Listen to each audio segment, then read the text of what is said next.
नमस्ते मित्रांनो. मागील भागात आपण पाहिले रेखा भैयासाहेबांना पडळीतून नुसतीच पाहून आलेली असते. आता पुढे पाटील हलक्या आवाजात म्हणाले, देशपांडे साहेब, आपण त्यांना जरा वेळ विश्रांती देऊया का? नो नो, नंदन म्हणाला, तुम्हाला जे काही सांगायचे आहे ते सांगून टाका. काय धक्का बसायचा असेल तो एकदाच बसू देत. ठीक आहे. घसा साफ करून ते बोलू लागले. रेखाबाई, काल पहाटे आमच्या चौकीवर भैयासाहेबांच्या निधनाची बातमी आली. नशीब की मी फिरतीवर याच गावी आलो होतो. भैयासाहेब सुविख्यात गृहस्थ होते. पोलिसांबरोबर मी स्वतःच तपासासाठी आलो व ते फार चांगले केले असे मला आता वाटते. काल सकाळपासून मी वाड्यातील सर्वांच्या व बाहेरच्यांच्याही अनेकांच्या जबान्या घेतल्या आहेत. त्याबद्दल मग पाहू. पण एक गोष्ट मात्र मला ताबडतोब समजली. तुमच्या वाड्यासंबंधी गडी माणसे, गावातले लोक या सर्वांच्या मनात एक प्रकारची विलक्षण भीती आहे. मी असा प्रकार या सुधारलेल्या दिवसात कधीही पाहिलेला नाही. मी त्याबद्दल आणखी तपास करीनच. पण या भीतीबद्दल शंका घ्यायला अजिबात जागा नाही. माळीवाड्यातच खाली राहतो. काल पहाटे एकदम थंडी पडली व खूप धुके पडले. त्याच्या काही नव्या रोपांची त्याला काळजी वाटली व त्यांच्यावर एखादे बारदान टाकण्यासाठी तो बागेत आला. त्याचवेळी त्याला पडळीच्या बाजूने काहीतरी अस्पष्ट असा आवाज आला. दिवा घेऊन तो तपासासाठी पलीकडे गेला. लांबूनच त्याला दिसले की पडळीचे दार उघडे आहे व तेथे दारातच कोणीतरी पडले आहे. आधी त्याला ते कोण होते याची कल्पनाच आली नाही. पण त्या पडलेल्या आकृतीच्या विलक्षण निश्चलपणावरून त्याला अशी शंका आली की येथे काहीतरी काळेबैरे असावे. म्हणून तो पुढे गेला. तेथे भैयासाहेबच खाली तोंड केलेल्या अवस्थेत पडले होते. माळी तेथून आरडाओरडा करीत धावत सुटला. तो घरात घुसला व त्याने सर्वांना जाग आणली. 4-2 माणसे एकत्र जमल्यावर सर्वांना धीर आला व सर्वजण तिकडे गेले. भैयासाहेबांचा प्राण अर्थातच गेला होता. माळ्याने त्यांना प्रथम पाहिले तेव्हा ते जिवंत होते की नाही व घरात जाण्याऐवजी त्याने त्यांना मदत केली असती तर त्यांचा प्राण बचावला असता की नाही हे प्रश्न वेगळे आहेत. माझी स्वतःची कल्पना अशी आहे की त्याचा काही उपयोग झाला नसता. त्यांना मृत्यू बराच पूर्वी आलेला असला पाहिजे. रेखाचा दुःखाचा पहिला आवेग आता ओसरला होता. हवालदिल चेहऱ्याने पाटील सांगत होते. ती ऐकत होती.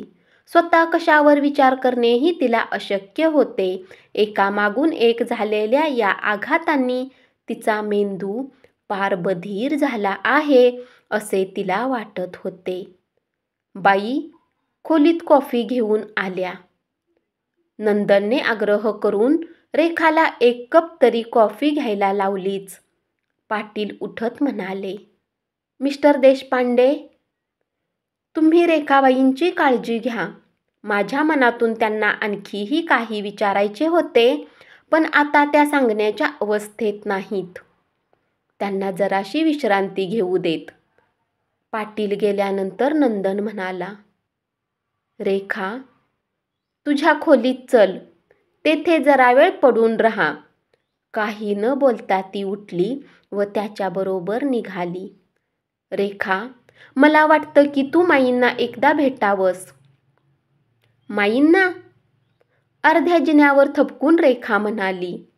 माईंचा या प्रकरणाशी भैयासाहेबांची पत्नी या नात्याने संबंध येतो हे ती पार विसरली होती. माईंना कुटुंबातली एक व्यक्ती मानायची तिच्या मनाची तयारी अजूनही झाली नव्हती. नंदन, मी जायलाच हवं का? माझी खरोखरच इच्छा नाही. तू खोलीत जा, मी त्यांना भेटून येतो. तिला तिच्या खोलीत सोडून नंदन माईंच्या खोलीकडे गेला. तो 15-20 मिनिटांनी परत आला. तोपर्यंत रेखा कॉटवर अगदी सुन्न मनाने पडून राहिली होती. मेंदूची चाके गंजल्यासारखी एकमेकात अडकली होती. तिच्या विचारांना गती म्हणून मिळत नव्हती. नंदन परत आला तेव्हा त्याचा चेहरा विचारात पडलेला दिसला. तिच्याजवळ बसून तिचा हात हातात घेऊन तो हलक्या आवाजात म्हणाला, रेखा, माझं ऐकशील का?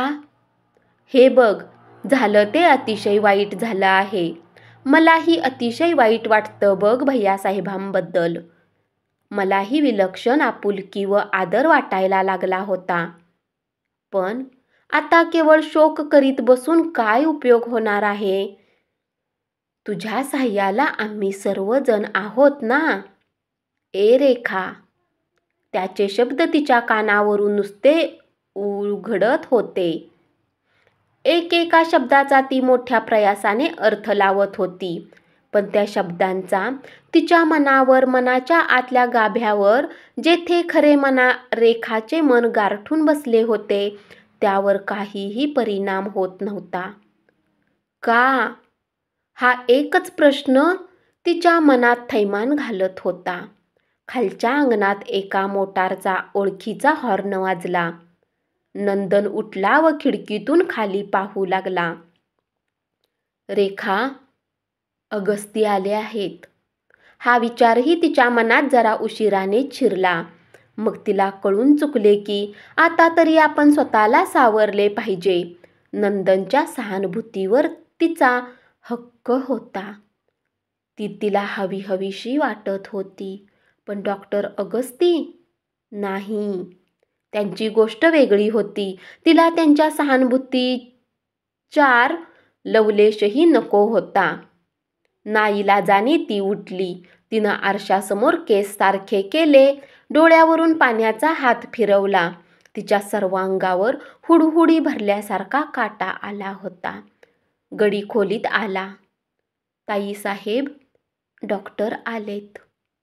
त्यांना हॉलमध्ये बसवलं आहे. नंदन व रेखा बाहेरच्या हॉलमध्ये आले. अगस्ती त्यांना पाहताच खुर्चीवरून उठून त्यांच्याकडे आले. रेखाच्या खांद्यावर एक हात ठेवून ते आपल्या खोल, गंभीर, चमत्कारिक व आकर्षक आवाजात म्हणाले, Rekhabai, I am sorry for you. तुम्हाला केवढा धक्का बसला असेल याची मला कल्पना आहे. फार फार वाईट गोष्ट झाली ही. काही न बोलता रेखा एका खुर्चीवर बसली. नंदन म्हणाला, तुम्ही इकडे लागलीच आला असाल नाही डॉक्टर? हो ना. मला माईंचीही फार काळजी वाटत होती. मला तर माई आता व्यवस्थित दिसल्या. येस. त्यांनी हा शॉक जरा आश्चर्यकारकपणे सहन केला आहे. या लोकांचे काही सांगता येत नाही. त्यांना एखाद्या लहानशा गोष्टीचा सुद्धा धक्का बसतो व काही वेळा ती अगदी निर्विकार राहतात. त्यांच्या आवाजात काहीतरी विलक्षण जादू होती, यात शंकाच नव्हती. रेखाला केवळ त्यांचे शब्द ऐकताच कसे हलके वाटू लागले. मनावरचा असह्य ताण हळूहळू कमी होत होता असे तिला वाटू लागले. गडी खोलीत डोकावला व जरासा बिचकत म्हणाला, डॉक्टर साहेब, माई वाट पाहत आहेत. नंदन वर रेखाकडे पाहून अगस्तींनी एक बारीक असह्यपणाचा अभिनय केला व ते म्हणाले, मला माफ करा, मी येतोच 10-15 मिनिटात. अगस्ती खोलीतून जाताच रेखा एकदम भानावर आली. नंदन, मला या माणसाची भीती वाटते. भीती? त्याचे काय कारण? ते जराशी तिरके आहेत खरे, पण कारण सांगता येणार नाही नंदन. आणि आता मला आठवते की त्यांनी मागे एकदा मला भैयासाहेबांची काळजी घेण्याची सूचना केली होती. धन्यवाद. अशीच पुढची कथा ऐकत रहा आणि चॅनलला जरूर सबस्क्राईब करा.